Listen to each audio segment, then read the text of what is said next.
Hi dearest lovely, my name is Kaylin Vu and it's such a pleasure to meet you. I'm the founder of Dear Lovely Universe. My mission is to help people live their best lives possible by transforming them into the best versions of themselves. Hi dearest lovelies, so today I'm here with Nadia, and Nadia is extremely talented. She has her website full of amazing tools and resources for people that are going through so many challenges in spirituality. I really love what she does in her work because it's just so life-changing, and I feel like it really niches well with what we do at here, Dear Lovely Universe. So I'm really excited to welcome Nadia to Dear Lovely Universe for an amazing, what I'm sure will be an amazing interview. Thank you for having me. I really appreciate being here. This Dear Lovely Universe is something that I'm real happy to walk into. I'm so glad. I'm so glad. So let's just start with you say you're a soul alignment activator. Can you talk about that? That's something that at first I was like, well, that's pretty darn bold to say. Mm-hmm. But you know, the truth is, the only thing that differentiates us is our soul. It has all of our information in it. And we don't really pay attention to the fact of what that really means to us. It's what makes me, me, and you, you. Mm-hmm.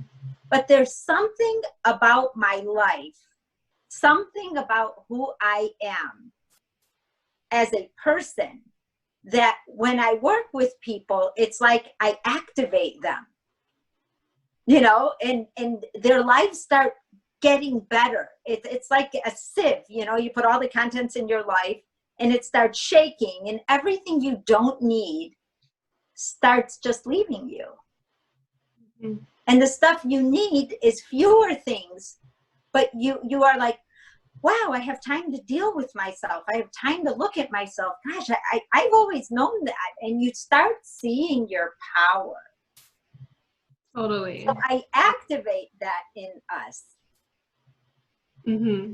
Yeah, that's so cool that and I really do, I mean, I've seen it with how our conversations have gone. You really do have this amazing power to get to the root of that person and help them align themselves with their passions and their higher self. That's true, because what I found out is depression is when our passion is squashed. Because then we don't know who we are without our passion. So we feel like someone pulled our plug, and we don't know where to plug our plug back in. And I realized the source was our passion. Mm-hmm. So I've devoted my life, I've been doing this for 18 years now, about waking up that passion. Because it's not like we just have one passion or one dream. Once we have a dream and we accomplish that dream, let's say you want to write a book, and then you're like, okay, I wrote the book, now what? But then you have another dream, and they get bigger and stronger, and your ability to face our dreams rather than run away from them and sabotage ourselves is where I work with people. I see your potential, and then when I hear someone talking, I can see exactly why they couldn't climb the ladder to their potential. Yeah. Yeah. So do you feel like you kind of bring out in people what's already there? I believe that I have never taught anyone anything they didn't already know.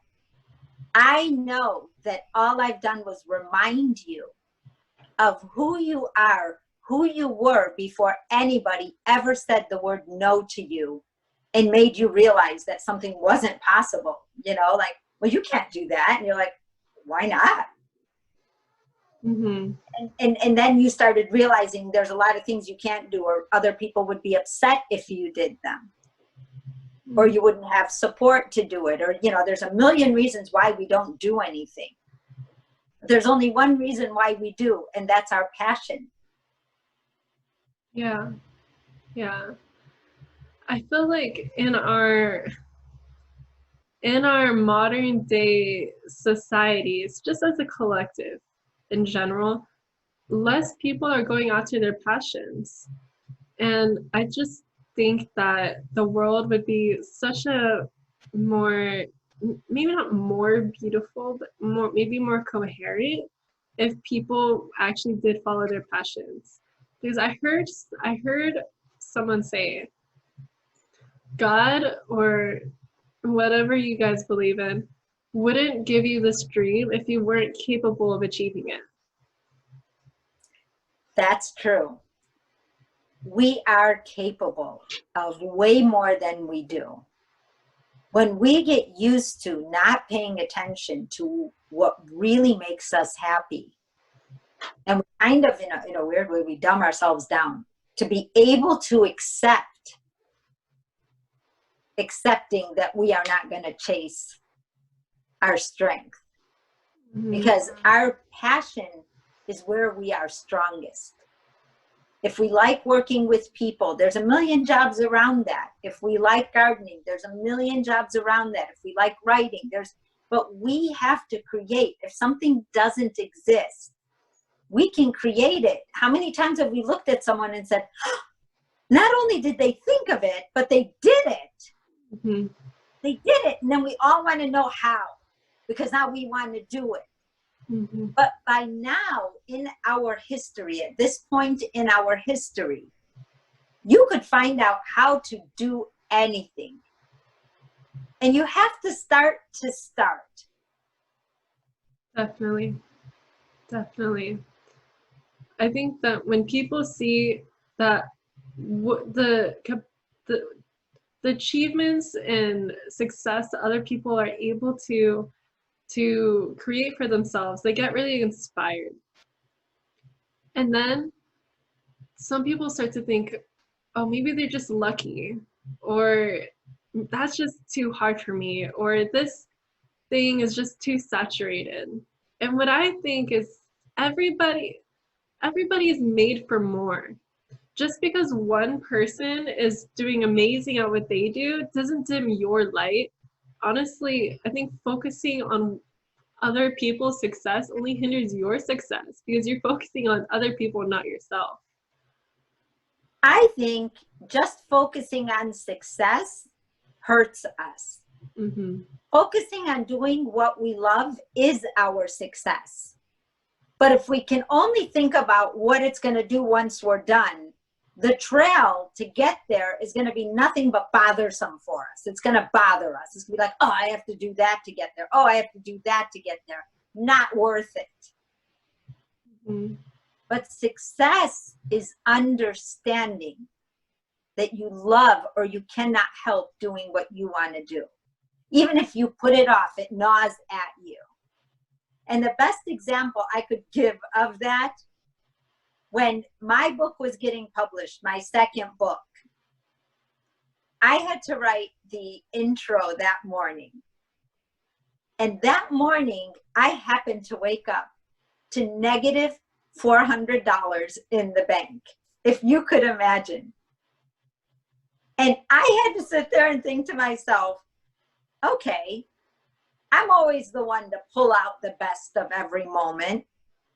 I'm really upset right now. Like my heart is beating and I don't know how I'm going to recover that $400 and then get in the plus. Like, where am I going to get money from today?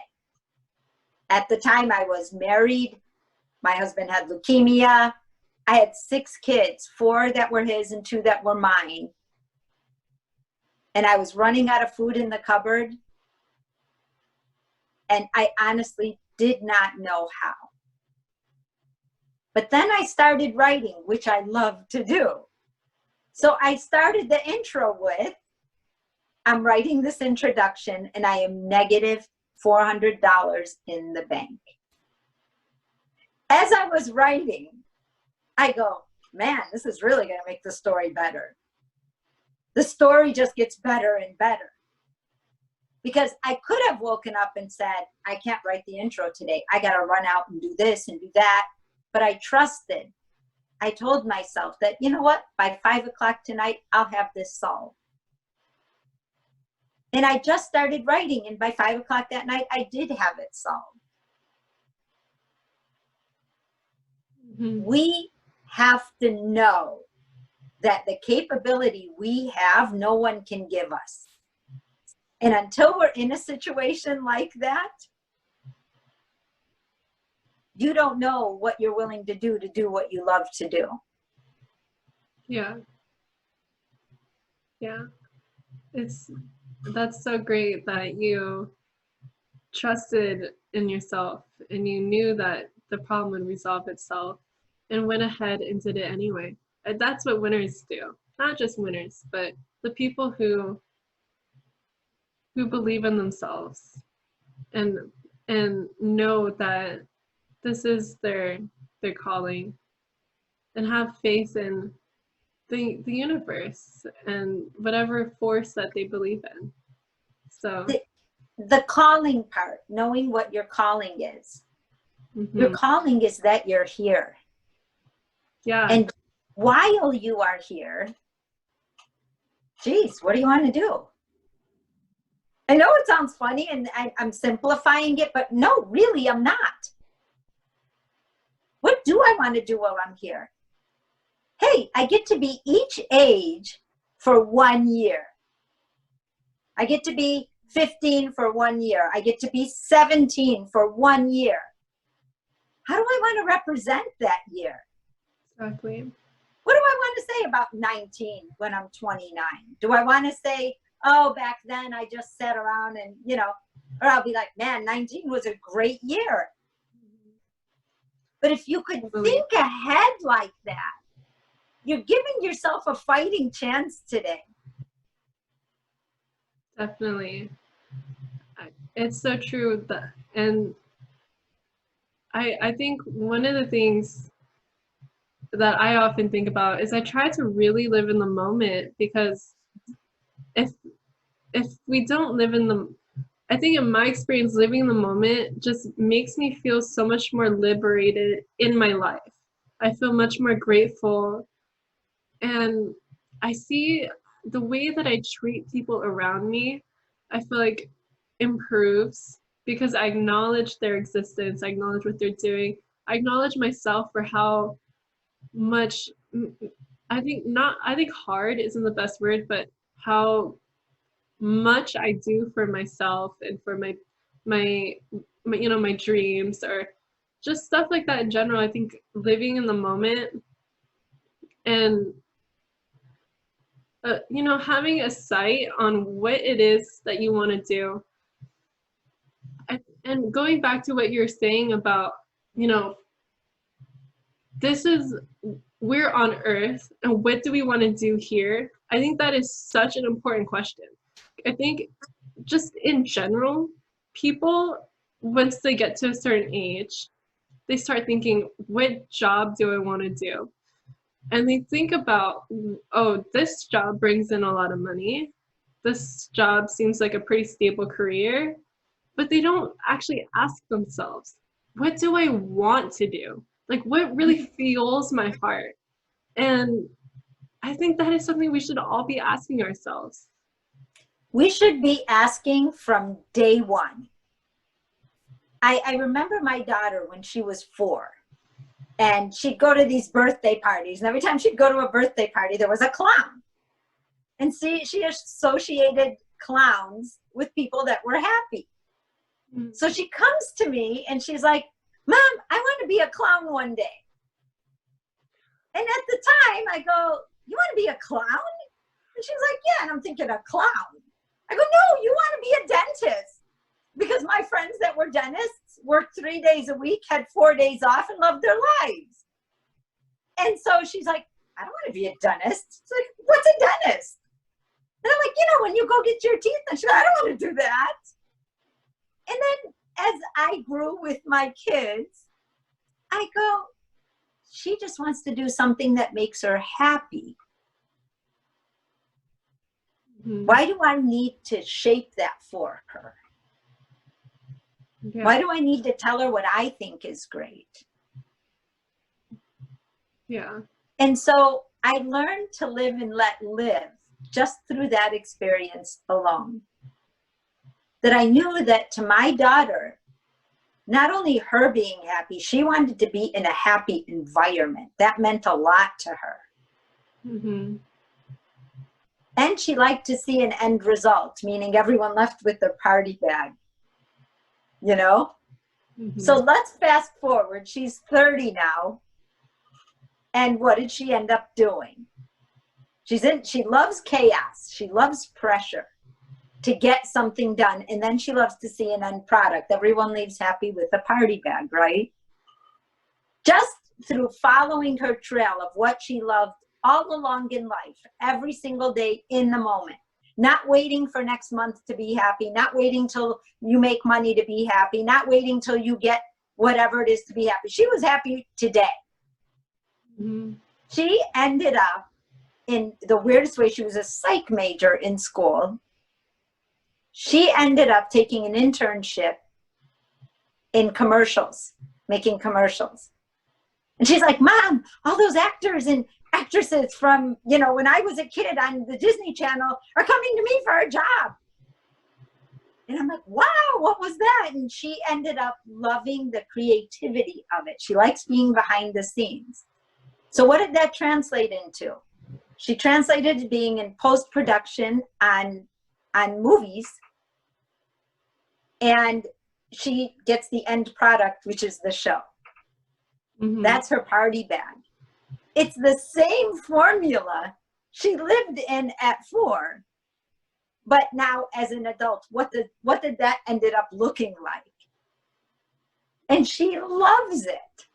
She works way too many hours, so this COVID time gave her time to explore life in other ways, but she's doing the same thing, the same model. Yeah. Yeah. It's interesting, our mind. I love how you mentioned, or you made a point to say how she was happy in the moment and she didn't wait to be happy. And that is how it unfolded for her. Yes, postponing happiness is a real thing.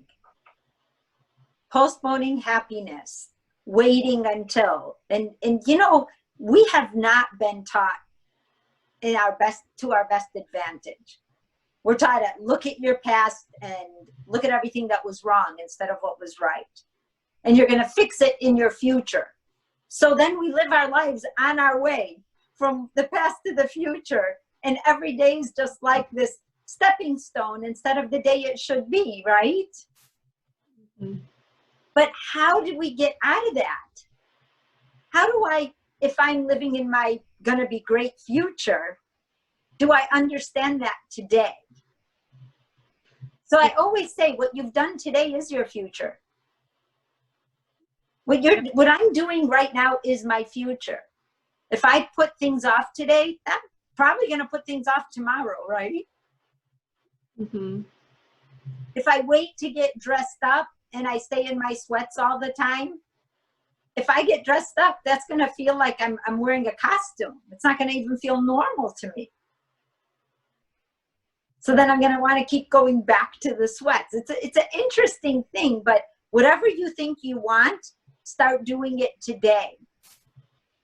Mm-hmm. Just like, you know, a schedule, just like a list or something like that. Whatever it takes to get you motivated to reel your future into today, to put your future in reverse, because it can't come without you doing what you're doing today. Yeah. They say,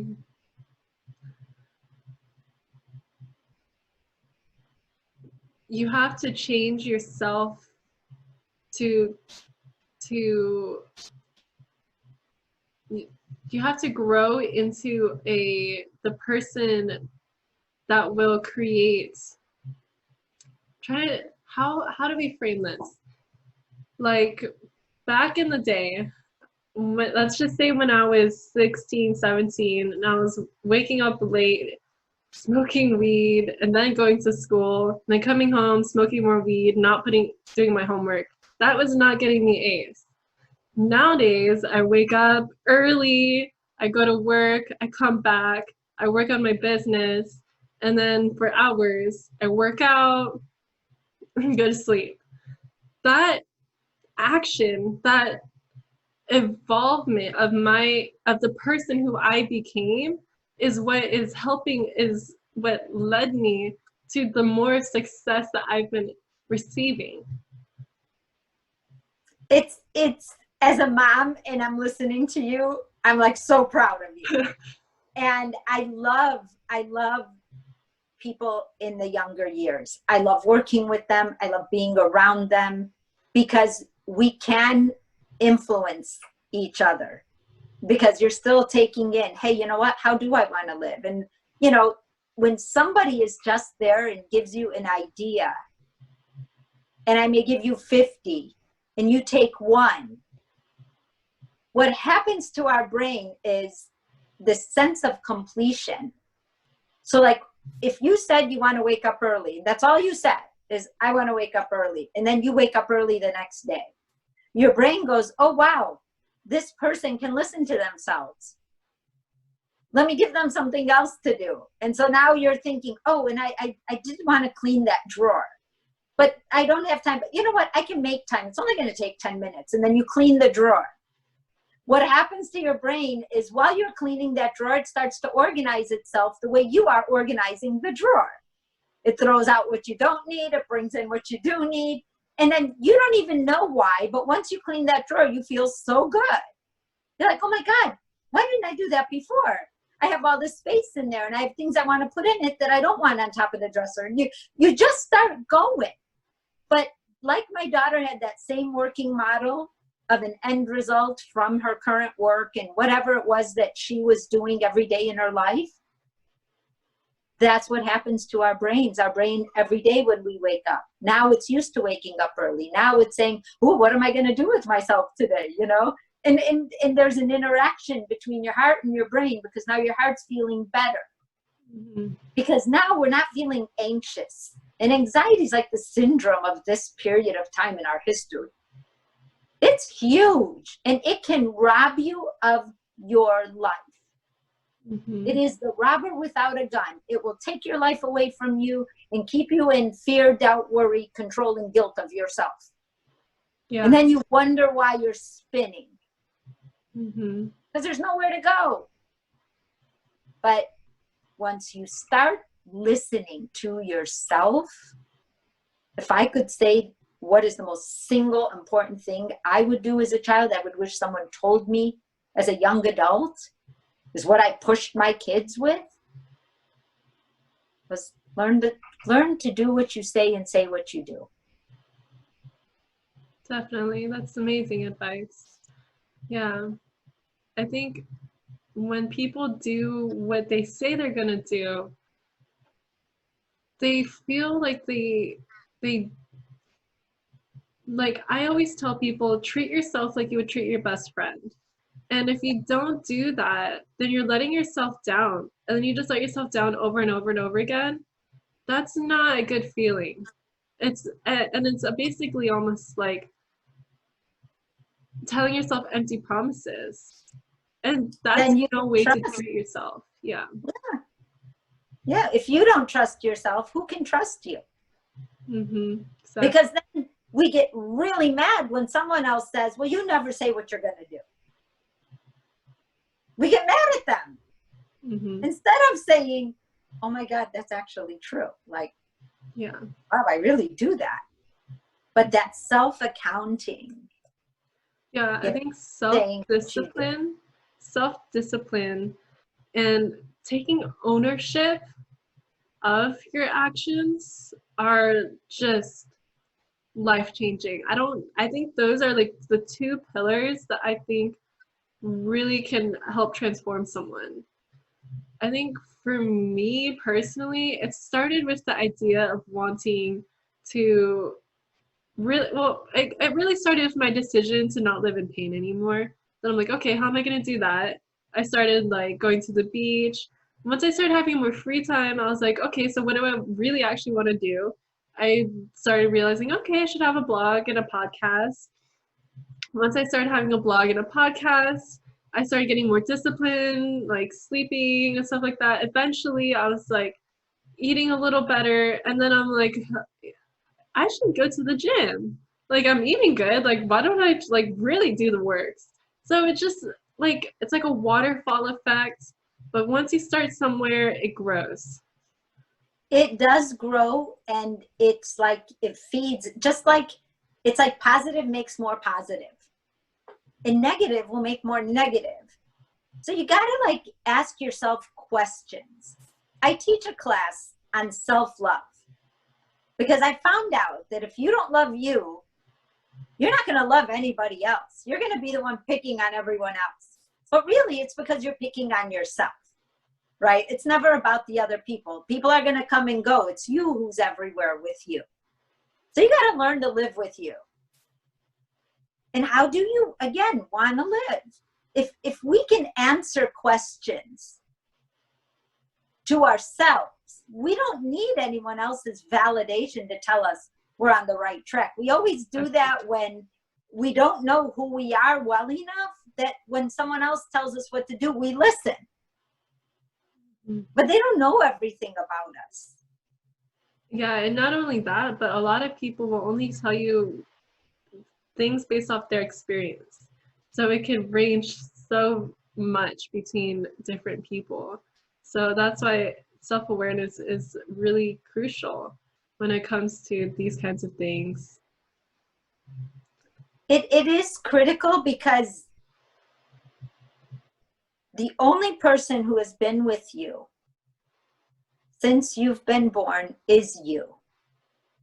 So whatever has come and gone, whoever has come and gone, whatever voice you hear in your head, whether it was an insult or a compliment that you've learned to live by, nobody knows that space. That's the stuff that we don't talk about. So if we don't talk about it, somebody else can't know it. So if they make a decision for us and we try to do it and we can't figure out why it's not working for us, it's because it's not our decision in the first place. That's why when we try to please others, it's so frustrating. Yeah. It's just frustrating at best because we're not pleased and we're killing ourselves to get someone to just nod at us and tell us, great. Mm-hmm. But when we say, wow, I really love what I've done, that has power. Yeah. I don't care if you scrubbed a floor and you kept going back and saying, look at how shiny that floor is. Our brain needs to see us start and finish things. Definitely. Because that sense of completion will start growing. Because now you say, well, I started it and I finished it. A floor you could do in a day. But you use that same process for school. I started school and I'll finish in 4 years, or I'll finish in 2 years, or I'm learning this trade, I'll finish in a year. But wow, a year out of my whole life and I'll learn how to do this. And I really want to know how to do this. Definitely. Yeah, I think, like you said, starting something and completing it is so powerful. I think when it comes to that feeling that's like, I did this, that's so great for your self-confidence. And you know you're capable of finishing things. And then after a while, it's like, oh yeah, I got that in the bag. Well, you start choosing differently. Because now you start saying things like, what do I want to put my time in? Because now your time is valuable. Mm-hmm. You feel more valuable to yourself because you know that you're capable of doing what you set your mind to. And then you start challenging yourself. You start saying, I could try this now. I could try. And you stop saying things like, well, they got that because they were lucky. You stop saying things like, well, they had money, or their parents support, or, whatever reason we decide to use to protect ourselves from believing that we can do something instead of we can't. Yeah, definitely. Then you got to say, wow, you know, if you hear that voice saying, well, they're only doing it because, say, wait a minute, I'm trying to trick myself right now. That's not very nice to do to me. You know, have those conversations, because the best conversations are the ones you have for and with yourself. And one way to do that, and it's something that changed my life, literally changed my life, is when I would go on walks, I would put my phone on the voice recorder. And I know this is going to sound funny, and it may or may not work. I've never not seen it work. I've been asking people to do it, especially when I know they're on the brink of getting to who they are, because I love that part, right? And I'm like, oh, they're ready. They're ready. And I tell them, you go for a walk. Put that voice recorder on. You're not going to look weird. It's going to look like you're talking on the phone, which you are. And talk to God. Just talk to God, or whatever you believe in. Even if it's like your best friend, talk to them. And don't try to plan what you're going to talk about. Just start talking. Oh, today is May 22nd, 2020. And today I woke up and this is what I did. And all of a sudden, you're going to start to see the stuff you always think about come out. And then when you turn around to come back home from your walk, stop recording and then listen to it on your way back. It is the most sobering thing to hear your voice. And then you're like, wow, I sound like a person. You know, because we exempt ourselves from the people pool. It's really funny. Because we're in our own heads, we think no one can see us. Well, we can see everyone and what people tell us, but now we sound like those people. We've just upped our value to ourselves that we sound like one of our friends. Mm-hmm. And it's something you said in one of our conversations, because I know we speak, and once you and I start talking, we don't stop, and we're like, oh my gosh, we got to do the interview. But you do become your own best friend. And that's how. Mm-hmm. And then if you go out the next day and do it again, you're going to talk knowing that you're going to hear yourself, but you can't hide from your truth. Like, hey, I did that because I wanted attention. Well, why did I want attention? Well, I didn't feel like I'm being recognized. Well, why am I not being recognized? Well, maybe it's because I don't recognize myself. I tell people, oh, I don't matter. I tell people that they matter more than I do. So that's why they treat me that way. You start to see that. And as you hear it, you start having compassion for your own soul. Mm-hmm. It's like, wow, I guess I'm sensitive in that spot. You know, I should pay attention to why do I do that to myself? And you start answering those questions. And so, you know, if you do that for like 7 days, every time you run into a wall, you'll start doing it because you know you need to hear yourself. Mm-hmm. That's great advice. I feel like that would be very therapeutic, and you can hear yourself in a sense, like you said, be your own friend and acknowledge the things that are going on in your head. It's so valuable, because you know how you start talking to yourself after doing that? You start talking to yourself the way you do talk to your friends. Like, maybe I should do this, and you learn to take your own advice. And I will guarantee you, the first time you actually really take your own advice, your life changes. Whoever you were before you did that is who you were, because it will never be who you are again. Yeah, totally. And just to add to that, I think that we're always changing. I think some people, well, maybe not changing is a good word. evolving. And so like I like to think that who we are as in the place that we are right now isn't the same place as we were maybe last year or like a few years ago. And some people maybe would say like I hear you've changed for the worse or you've changed for the better. But I really don't think there's such things change because we're still the same person, just we just grew. We either just found some peace in ourselves, we learned I think we learned more about ourselves through the experiences that we go through, and then it helps us realize things. It helps us acknowledge maybe our passion or how to bring us forward. And so we didn't really change, we just grew. We do. We're growing every day. Even like for us in this interview, you know, I listen to you talk. I like the way you put things together. And I'm like, wow, that's a great way. Wow, she knows that.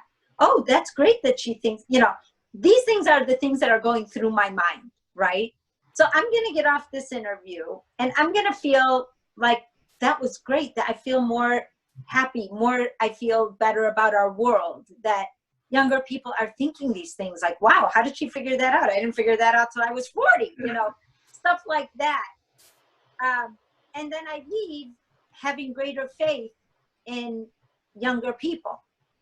I leave feeling like I can push their buttons further because I know that yours can be pushed further to keep honing that good that's in us. Because we have been taught that if someone says you've changed, that's a negative thing. So we try to change without changing. It's like this game we have to play. But really, we're just transitioning every day. Because the minute you get new information, it's like a recipe. You might be making something and you have all these different parts that you're doing. And then someone says, oh, you could skip 3 of those and just do this. And now you can cook faster. You know, it's not like an all-day project and the whole sink is filled with pots and pans and you're just like, I can't do that every day. Yeah. But if you have a system, you can. If you make like one big pot of rice on Sunday, you can eat rice for the whole week without having to make rice again, you know, stuff like that. You start learning as we grow. And those changes, no one looks at as change because it's positive. So when we say someone's changed, we kind of say, wow, you've changed. And we're like, no, I didn't. I just got better. I feel better. Yeah. And then you realize that, well, maybe they don't want to even do that. And so I would, if someone says that to me, ask, does it bother you that I've changed in your eyes? You know, what do you think is different? Because it was hard for me to change. I was looking forward to this change. I worked hard for this change. Yeah. You know, and let them know that. You may not realize it at the time, but you just gave them a gift. Because they may like push it away because they accepted, I call it the excuse buffet, all their excuses for not facing their own changes. Because we're not here to stay the same. If we were, our bodies wouldn't be aging every day. Yeah. But if you think about it, a baby, the minute it's born, begins aging. It's just the way it is. I mean, I wake up some days and I go, how did I become 58? My brain is still the same. My body may have changed. I can tell when it does because I do work out. And I do eat well, but I've done it all my life. It's not like I do it to keep my weight down or whatever. I just really love doing it. Because I found something out. My secret to my life was that if I just recognize and pull out what's negative, I ended up having more energy to work out, more energy to plan meals, more energy to enjoy my kids while I had them in my home. I got to live in the moment, because I realized I don't thrive on negative energy. Some people do. Some people need someone to like hit them with a whip before they'll do something. But I was the complete opposite. It used to drag me down because I would get all involved in it and try to fix it. Yeah. And my biggest, I want to say, downfall in my own mind was that I couldn't fix everybody. But I realized that maybe I could offer what I've learned, and it'll reach the people who need it, and then they can fly with it and they can be an example to their world. Yeah. So I just found another way to do it. But I knew that I couldn't keep it close to me because it did drain me. Yeah. That's such good advice. That's really great advice. I too am the same way when it comes to people around me who are just situations. I like to fix things. I always like to help people feel better. I want to just do everything I can to Yeah. resolve the situation, and it really tires me out. So I think one of the things that really helped me was learning, and I'm still in the process, but I'm learning how to accept people for who they are. And believe who they are. Because if I'm going to be on this track where I really do just want to be happy, I can accept being happy. Okay? Because that's also another learning, is actually to accept being happy without thinking the other shoe's going to drop because you're happy. I didn't even know that existed till I started working with people. So we have to accept that, you know, I really do want to be happy. I'm not looking for it tomorrow. I want it today. I want to be able to breathe. Because anxiety roots itself in our fear of the future. That's the root. Because if we're not taking care of this today, we know we're not going to take care of it tomorrow. So tomorrow scares us. Yeah.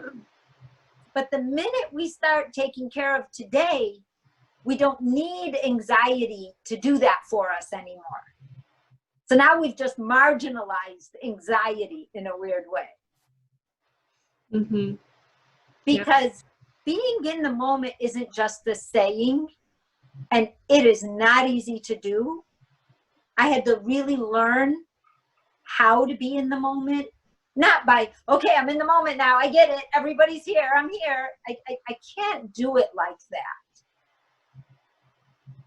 I just have to remind myself sometimes of what doesn't matter that I'm carrying. Yeah. Oh, but that really, how much does that matter? In a year from now, am I going to remember that or care about it? So I learned to distinguish the difference between a lesson and a destination. A destination is where I want to be. A lesson may be something that has to teach me something to get me there. But sometimes we think the lessons are the destinations. Like we may be with a boyfriend that we know we can't see a future with because we're scared to be alone. I hear that a lot from girls, young girls. And I say, why are you scared to be alone? But that feeling of that deep sense of safety, emotional safety, wasn't there. So I would see if it was because they never had it or because they don't have it in the situation, in the relationship. And I found out it was actually a 50-50. Sometimes the person themselves couldn't feel it. And once they could feel it, they could appreciate their partner. And other times, they really just, it was like a great for now, but a not forever, but too scary to look at that fact. Mm-hmm. So it's interesting to me, the questions, the better your questions are, the harder they are to answer.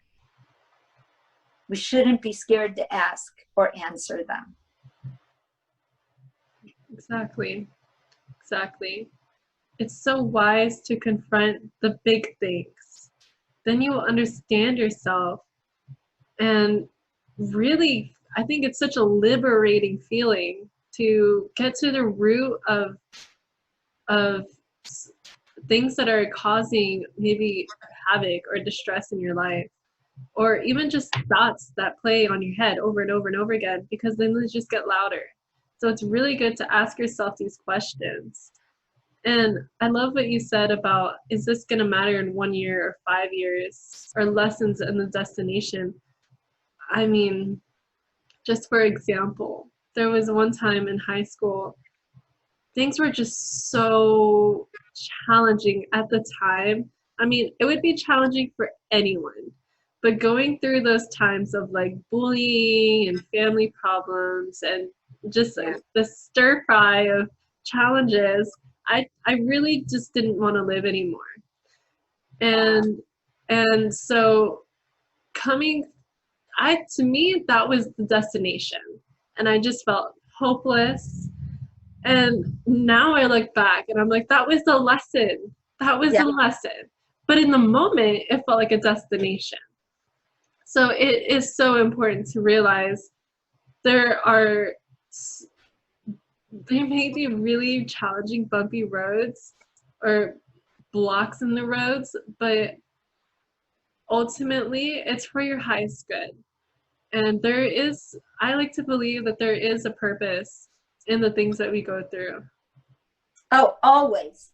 Everything you go through is meant to grow your strength. If you're gaining fear from it, it's because our ego, we're encouraged. They're like, oh, she's so sweet. She worries all the time about everybody. Oh, they're so scared of everything and everyone babies. No one is like, oh, she has an issue with that, or he has an issue with that. And we never allow people to grow. We actually cuddle and nurture people's pain. So in some ways, we're encouraged in indirect ways to keep that pain. Like, wow, they're never going to make it in life. We got to help them. Mm-hmm. But that's not true. That's a lie. Anyone can make it in life. But one of our issues as people is that there is no emotional education. We are taught everything but ourselves. We're taught how to be in the world, but not how to manage money. We're taught to be healthy, but not how to eat. We have to seek this information out. And a lot of it is stuff we were just taught every day through osmosis, just being in whatever environment we were in. And it doesn't occur to us to look up a better life. That's a pretty broad Google search, better life. But we weren't taught emotional education. I heard in a video I was watching that if you only do standard education, you will only get standard results. And the best education that you can do is into yourself, learning about yourself and investing in your future. I think books are an amazing investment because I love books. Me too. I feel like it's just a syringe of knowledge going into your brain. And you get to communicate with someone who wrote that book. I know now because I've had 3 published books, but I've written 5. And when I write them, there's like this magic that happens while you're writing. And it's almost like you have an idea, but now your writing is teaching you. It's one of the most incredible experiences. It happens to people that are painting and they may have an idea in their head, and when it's done, they're like, wow, that's way bigger than I thought. Because it's like your energy, positive begets positive. It just, we are all capable of that. What breaks my heart as a person is someone that no one said that to, that no one told them, that no one encouraged that part of us. Because everyone is quick to say, No, you can't do that. You're going to do that? Holy cow. Let me know when that happens. Someone told me that with my first book, a publisher. And they said to me, if you ever get this book published, you just let me know. You know what I did? I can't even remember the last name of the publisher, the last name of the person. I can't even remember the company because I thought, well, they're not my answer. Instead of listening to what they said, because I knew that my first book was way ahead of its time in how we deal with ourselves emotionally, because we were encouraged that you're either with us or against us. But then we thought that with ourselves. Well, I don't want to do that. I don't want to stand out. Oh, nobody will understand this. But to me, it was nobody would understand this yet, but they'll grow into it. Mm-hmm. Here I am, 14 years after the first book was published, and my book is selling more now than it did when I wrote it. Yeah. There's a book that I published in 2007. I'm still sending Amazon books. And that was, when was that? 13 years ago? But they did just start getting it. It does now make sense. Mm-hmm. At the time, it made sense to me one way, but now I read my own book because I'm like, wow, what I thought then when I wrote it means something even deeper now because I've seen it play out in life differently. But we are so capable that when we tell ourselves we're not, it's not that we're mad at the world, we're mad at ourselves for not believing us.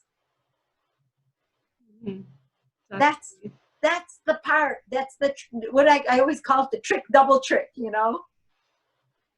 I'm not mad at you, I'm mad at me. But the way I justify my mad at me is by getting mad at you and then blaming the world for my problems. Yeah. Works for a while, I guess. It does. It can work for a lifetime if you tried hard enough. Yeah. Taking ownership of your life is, I think it's a very surreal feeling when you realize that you do create your life through your words and your thoughts and your actions. And it's, we do. We do. Yeah. Yeah. And I think like once we realize that and it really starts to sink in, we start doing a lot of inner reflection. And then, be kind to yourself. Be kind to yourself through this process. And then think, what do you know, like we were talking about, what do you really want to do? Create that with your thoughts, your words, and your actions. Yeah, and pay attention to what you feel. There's a question I got asked once, and I ask it of myself at different times in my life, because we do change. Whether we want to or not, we're changing, right? And it's like, who would you be if everyone you knew didn't know you? How would you describe yourself? What would you be doing? What would you be driving? Where would you be living? What kind of clothes would you be wanting to wear? Who would you be if everyone that you now know didn't know you? And you'll find out that's who you really are. And if you're not that person you just answered the question with, instead of saying, well, who am I to do that? Say, how will I do that? Instead of no, say how. Definitely. And I just had a memory pop up of, and I just want to say how you were talking about the publisher didn't see a value in your first book. I think that when someone has something that they truly believe in, whether it's a product or an idea, if they truly believe in it, I think that they should keep going and keep moving, no matter how long it takes, and someone will find value in it. Right. Yeah. You just have to find, you know, my son is autistic, and I never told him he was autistic. I just raised him. I went to school, I learned how to teach him. I spent a lot of time with him, but I never told him. And he loved baseball. And people were like, yeah, you know, it's a great pastime. He said, no, I want to go pro. And everyone, you know, you can imagine what he got. But he never listened. If someone told him that he should have a plan B, he just didn't talk to them again. Because the autistic mind is so efficient that he didn't think of it as they said no to him. He thought of it of, wow, they don't believe in dreams. Mm-hmm. And so he didn't want to talk to them because he didn't feel he had anything in common with them, because he did believe in dreams and they didn't. This was as a child. He ended up becoming the first autistic professional baseball player in history, and he got signed by the Kansas City Royals in 2018. Mm-hmm. And I thought of the string of no's he got. So when he was trying out for an indie ball team, one of the reporters, who was only like a couple of years older than he was, and we were in Georgetown, Delaware, which is such a small town that the news crew had to come in from Maryland to interview the independent league that he was trying out for. This is before he went into the pro league.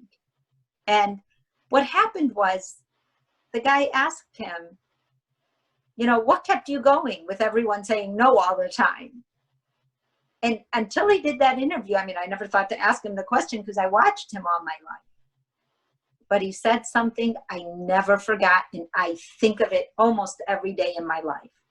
And he said, I only needed one yes. Mm-hmm. And he knew that he would get a one yes, at least in this world. He just had to keep trying. Yeah. And he got a one yes. He made that team the next day. They did, and he didn't want to do the interview because they didn't do the draft yet. So he didn't even know if he was going to make it or not. So he got signed. Then he played in upstate New York for 2 years. And then, you know, someone on the Royals found out about him, and it just snowballed from there. Mm-hmm. But he always knew.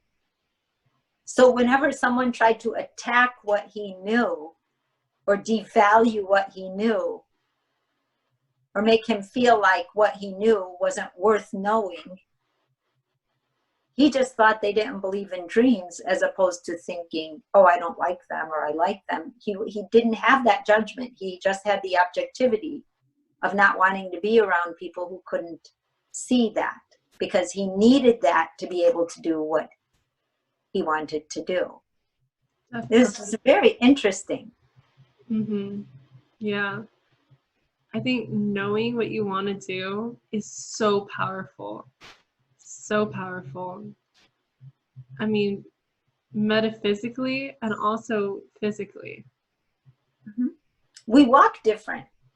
When we listen to ourselves, we walk straighter, taller, we clean ourselves better. We know that taking care of ourselves will take care of everything else.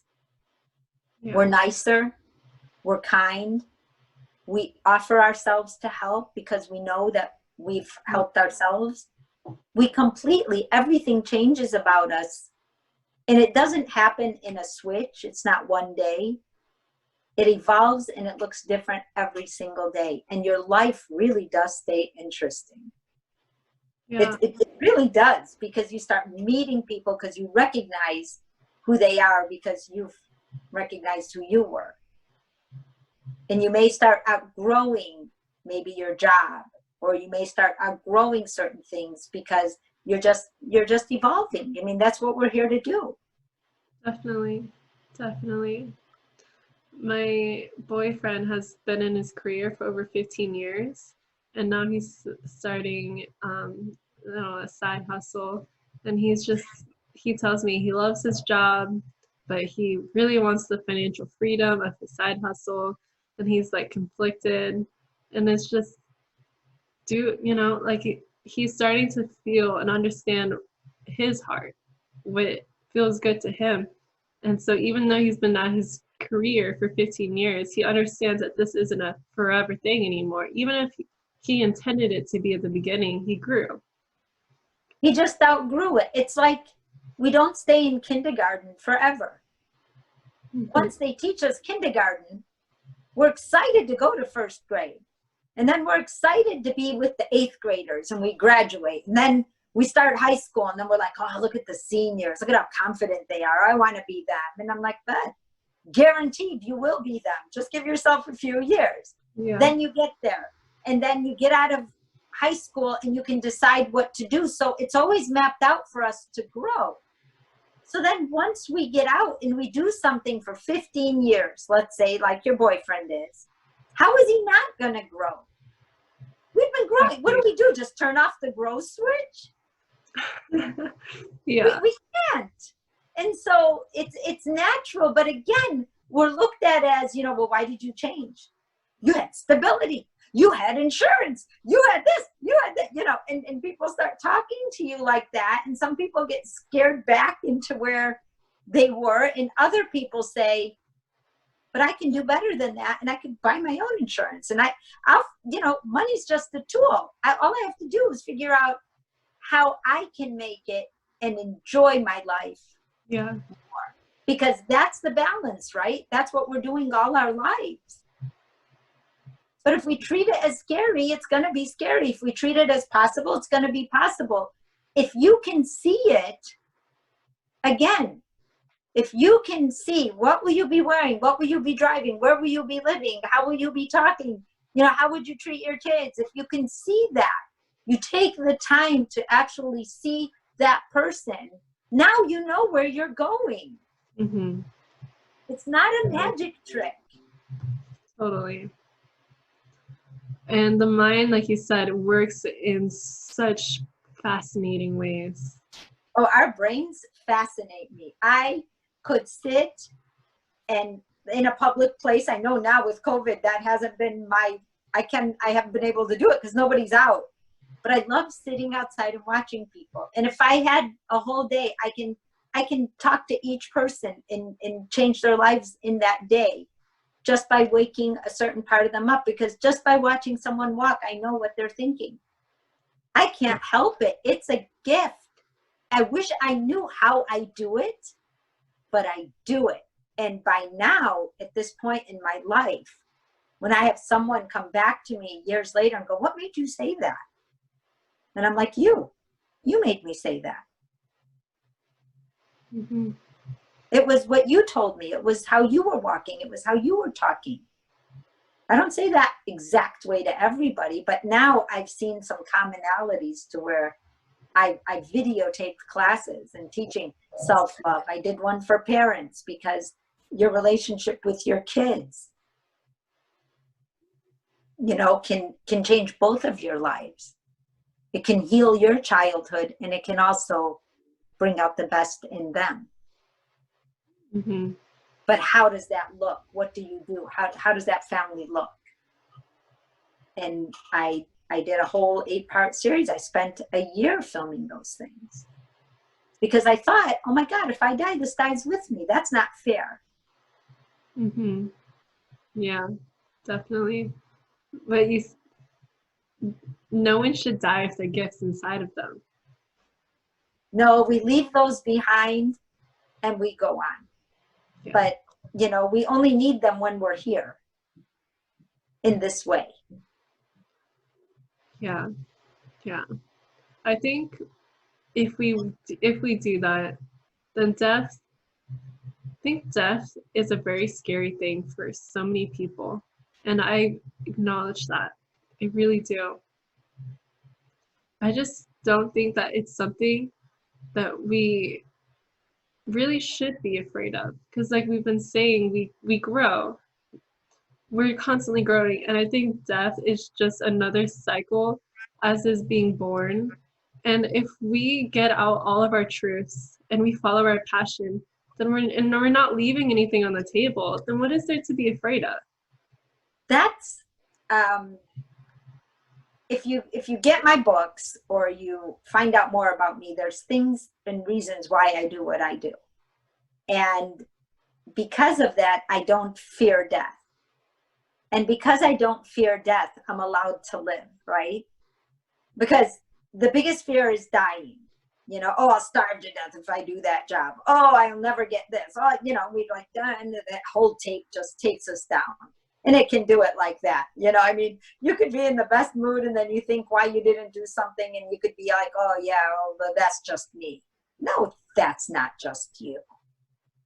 But if you're scared of everything you're going to lose, then you can't actually live. Mm-hmm. Because you can't handle the leveraging. Yeah, totally. So I always say, what is the worst case scenario? Play it through your head. Accept it. See how you would do it so that you can't fear it anymore. And then that's from where you bounce from. I'll be okay even if this doesn't work out. Yeah. And if it doesn't work out, I may find a better way along the way, instead of I'll be upset, I'll get depressed, you know, like you're just hedging from being depressed. Mm-hmm. That's not a way that you're going to get past it or in it or enjoying it. You have to know that you can handle whatever the answer is, mm-hmm. as long as you did your best. Yeah, totally. Because that may lead you to where you really belong, and you just didn't know that yet. Totally. I'll give an example for that. I was terrified of leaving my family because my dad, it was the person I grew up with. You know, he was like the one figure in my life that was really always there. And I just felt like I couldn't leave my siblings. I felt like I needed to take care of them and stuff like that. But then, and I'm like, oh, I have my home here. Like, I've lived here like my whole life. And then I decided, you know, crashing point came and I had to leave. I had to. I knew in my heart I had to, because the way I was living wasn't healthy. And then when I got in my new environment, I changed, transformed for the better. And I had to lose everything to, not lose, but in a sense, you know what I mean? I had to lose everything that I knew and I was used to realize that that's freedom. That's freedom right there. It is freedom. It's like you're like, wow, I made it. You know, it's like you came out the other side and you're like, whoa, wait, I'm still standing, you know, and it's such a empowering moment. Mm-hmm. But once you know that, you can't not know it anymore. Mm-hmm. And then you build on it. Mm-hmm. And look at, you're interviewing me now. Yeah, it's funny how things work. I mean, life moves on. Life moves on. I was just thinking about how, like, in poor areas, I saw, like, I don't remember exactly, but I think I saw this research that said in some poorer areas, people tend to be generally happier than some of the very wealthy areas. And I remember I was talking to my dad about it, and he was like, I was like, why? I think I was really young, and I was like, why would people be happier? And he was like, because they have less to worry about, less expectations. And so that's just food for thought. Expectation has a way of ruining things. But if you just understand that you are here to live and to do your best every day, whatever your best is that day, you can actually be happy no matter where you're at. One of the hardest things for people with money is that they really believe that having it would make them happy. And then they get there and they're like, my personality didn't change. I'm not any happier. Mm-hmm. We may be able to postpone facing ourselves easier, poor, because we say, well, I don't have to deal with that now because I can't do anything about it. And it's true for people who have money. They can postpone themselves too by saying, well, I'll just go buy this today. I'll just go do that today. And we all have our sense of distraction. But one of the most beautiful things, I think, happens when there's less money in a family is that they spend more time together. There's less rooms for people to hide in, where you don't know your kid's been doing something for 2 years or until they're in trouble. Mm-hmm. Because you don't go to that part of the house or you don't go in their room. Yeah. And when they come out, they seem normal. So you know, there's something I always say, it's never about the money. It's how we accept to live. And I've always loved homes where from the kitchen, I can see my family. I want to see my family. Don't want to be away from them and, you know, Calgon, take me away. I want to be with my family. Yeah. I want to eat with them. I want to go out with them. I want to talk to them. And then when we need our space, everyone just kind of does their own thing, but we know each other. Mm. And when that's missing, then the money stuff starts coming into play differently, because now it's either because of the money or not because of the money. But you know what I'm saying? But it's a personality. That family is an energy. They do things a certain way that either empowers them or devalues them. Definitely. Definitely. In general, when I lived in Redondo Beach, Redondo Beach is an upscale community as well. But then I moved to Palos Verdes, which is even more upscale. And I realized like these kids have even more problems than the kids in Redondo Beach. And I was like, huh, interesting. So Different problems, right? It's like every economic place on the ladder has its own issues, because when you go to really repressed areas or depressed areas, you have families where the parents aren't home because they're working 2 jobs. Yeah. And then they're left looking for protection from each other, however that happens, all the way to someone whose family has so much money that they're never there. Mm-hmm. The parents are never there. So you have 2 different cases of the parents not being present, but it brings out different kinds of problems. Yeah. And you know, again, never about the money. We all are going to have a challenge. There isn't a human on this earth that isn't going to have a problem or a challenge.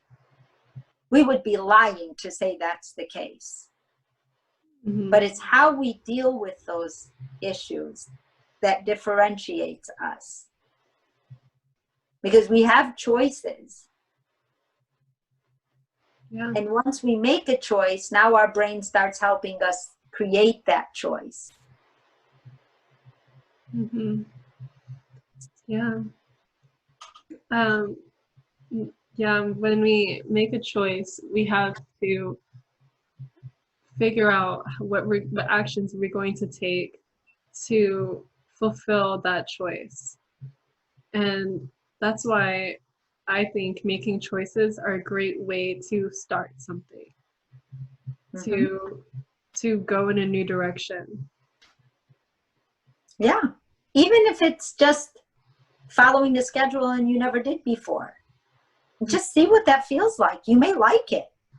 Mm-hmm. Or you may go, oh, wow, I am definitely not that person. I need a very loose way of doing things. And there's jobs that need people like that. Yeah. And there's jobs that can't come near you with a 10-foot pole, like they just can't. But you need to know that about you, so you know going in what would be best for me? Like if I had a job, and I did this, and this really happened to me. I was a single mom at the time when my kids were little. And I knew I needed the kind of job that I would be like, I could drive around all day. I can pick up my kids from school. I can still do the things I needed to do for my house and work my job. And I just wrote down what I needed from a job. And then I went to this job agency to give them this information so they can help me find a job. Do you know what happened? The agency I went to help me find a job was the job. And they hired me. Wow. And I was an outdoor sales rep for them. And I got to raise my kids. I had a good enough salary. I got to not move from my house, keep them in their school after my divorce. And I had the flexibility of my time during the day. But because I planned out my day, I knew that my morning was going to be my hot time. And so I would go see all the clients in that time, because I knew in the afternoon I'd have to like get my kids and do this and do that. And it actually made me a better employee, just because I had to have a plan. Mm-hmm. But that taught me to have a plan. It was after that I wrote my books after 40. Mm-hmm. I created a whole new life after 40. When people are winding down, I felt like I just started life. Yeah. And I did, actually. And I did leave a secure job to write my books. And I did suffer for it. But not as bad as I would have suffered staying and wishing that I was doing what I was doing. Yeah. That would have been worse. So I did take the hit. I did. But I vowed to myself, I will never let it affect my children. And they never knew until they got older what I went through financially. Yeah.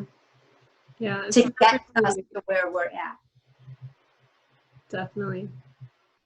Yeah, it's never too late to pursue, to be who you want to be. It's never too late. And knowing that what we do, what we decide to do, creates an energy. If you're moving forward and not facing or living in fear, and you are facing challenge, that's what my kids learned from me. Even though I never told them, oh, well, I'm facing my fear and I'm living my challenge and I don't have any money right now. Mm-hmm. Never told them that. But they saw the fighter in me, and both of them are fighters now. Mm-hmm. Because that's the stuff we pick up through osmosis. That's the stuff we just pick up because we're there. Mm-hmm. Now they're like, how were you that happy when all this was going on? I said, I didn't focus on it. I just found a way to plug the holes along the way. Because those holes were just temporary. But what I wanted to do was my destination. And I knew it. Mm-hmm. Definitely. I knew it by the decisions I made every day because of it. Mm-hmm. It just made me feel good. Better than all the stuff it was taking away. But it made me feel good. Yeah. Yeah. I think doing what makes you feel good is probably one of the most important things in life. It's the game changer. Mm-hmm. That's what it is. Yeah. That's so amazing that you overcame a lot of challenges and set such a good example for your kids. I hope for everyone, because I was that person that couldn't speak the language as a child, even though I was born here. And It took me till 5 years old to speak English. And even then I wasn't that good at it till about 6. And I was that person who thought everyone knew something I didn't know. I was the person who thought everyone was smarter than I was. I was that person. Mm-hmm. And when I look at that person, I'm like, wow, you did the best you could with that. Mm-hmm. But I loved people. And I realized everything I did was because I wanted to feel close to people. Mm-hmm. Yeah. And I wanted to be a broadcast journalist. And my mom said, no, no one will hire you. And I listened to her, and I became a business major and a stockbroker, which was the furthest thing away from who I am. I lasted 4 years trading financial products. Mm-hmm. But why did I want to be a broadcast journalist? Because to me, being in a small town off of Chicago, Illinois, that was my way, my brain's way of helping people. And I wrote for a local newspaper. And I wrote for our high school newspaper. And I wrote a column called Bits and Pieces. And by the time I was 40, I was writing books. Never left. Even though it got detoured because I was a people pleaser. And I did want my parents to think, oh, look, she listened to me and she's successful and she's doing great. Because I didn't want them to worry on my behalf. But then I realized, you know, our parents grow older. I don't have either of my parents now. And now I feel like saying to them, hey, check this out. I did end up doing what I love. And I found a way to live and do it. Took me a while, was ugly along the way, but those ugly times are the best stories ever. They're the best stories of my life. Yeah, exactly. That's amazing. You can have such a challenging moment, and it, depending on your attitude and your optimism, it could be still one of the best days of your life. They are the best days. Mm-hmm. Someone telling us no, I have turned that around in my mind to wow. I'm sorry you feel that way. Mm-hmm. Yeah. And if anyone watching this, whatever they leave with today, I hope it's themselves that they leave with. Yeah. Yeah. So what are your final messages for listeners that you really, really want them to leave with? If you ever underestimate yourself in your own mind, please tell yourself that that's a lie. That's a lie. And then tell yourself, I don't want to lie to myself anymore. And I don't want to be scared of my own gifts.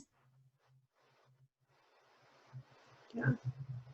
Thank you. That's very powerful. Very powerful. So my final question is my signature question. What does the universe mean to you? It means love. It means love. Yeah. Because without it, we have nothing. Mm-hmm. Yeah. That's a great answer. I love that. Well, thank you so much, Nadia, for sharing your insight and your value. Where can people find you online? Nadia Khalil, I'm everywhere. I do a radio show 5 days a week, Monday through Friday, although next week I'll be off and they'll be doing reruns. I'm on Facebook and Instagram. And then I have a website, nadiakhalil.com. And my books and my story and all that is there. There is a surprise to the story, which we didn't talk about here, and this wasn't the place for it, but why and what started me working with people the way I do now. Awesome. So have fun if you explore a little bit further than today. Awesome. And I'll include more links in the description as well. That would be cool. Have fun. Okay. Well, thank you so much, Nadia. Thank you. Thanks for having me. Thanks for finding me, because you are a gem in this world, and I really do love knowing you. Thank you. Thank you.